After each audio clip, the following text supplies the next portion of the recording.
Le système nerveux contrôle tous les autres systèmes de notre organisme. Il se compose de neurones ou de cellules nerveuses, des cellules qui sont capables de transmettre de l'information, de se transmettre l'information d'un neurone à l'autre. Le neurone est une cellule particulière où on observe les dendrites, comme les espèces de cheveux de la cellule, l'axone recouvert de myéline dans lesquels l'influx nerveux se propage, et les terminaisons axonales qui sont des petits réservoirs où les neurotransmetteurs sont gardés jusqu'à ce que le petit courant électrique les atteigne pour qu'ils soient libérés vers la cellule suivante afin de transmettre l'information. Le système nerveux se compose de deux parties, le système nerveux central, qui comprend l'encéphale et la moelle épinière, et le système nerveux périphérique, qui comprend les nerfs crâniens, c'est-à-dire au niveau du crâne, et rachidiens, les nerfs qui sont associés à la moelle épinière.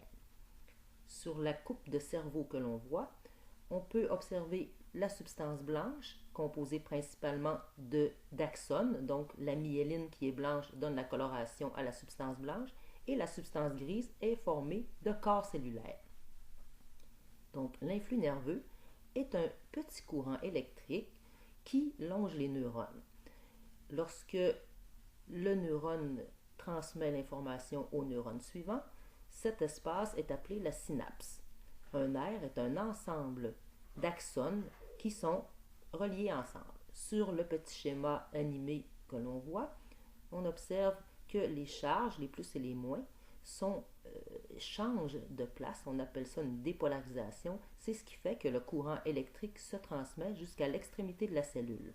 Lorsqu'il atteint les terminaisons axonales, les neurotransmetteurs sont libérés et captés par les dendrites du neurone suivant. C'est comme ça qu'on transmet l'information. Donc, les neurotransmetteurs vont générer un nouveau courant électrique dans le neurone. Il existe trois types de neurones.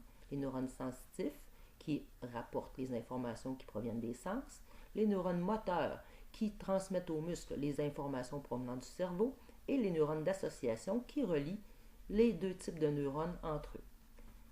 Les nerfs peuvent être également sensitifs et moteurs, dépendamment de leur rôle.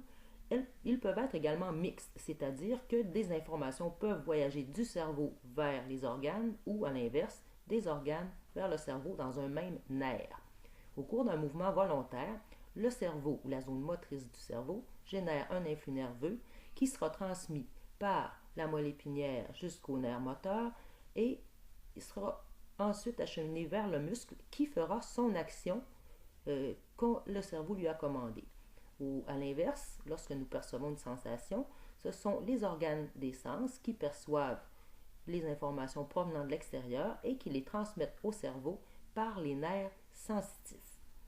Cette sensation est ensuite analysée au cerveau. Au cours d'un réflexe, donc comme on le voit sur l'image, il n'y a pas d'intervention du cerveau. Étant donné que la stimulation est intense, le nerf sensitif conduit l'information vers la moelle épinière qui prend immédiatement la décision de retourner des influx nerveux vers le muscle afin que celui-ci réagisse.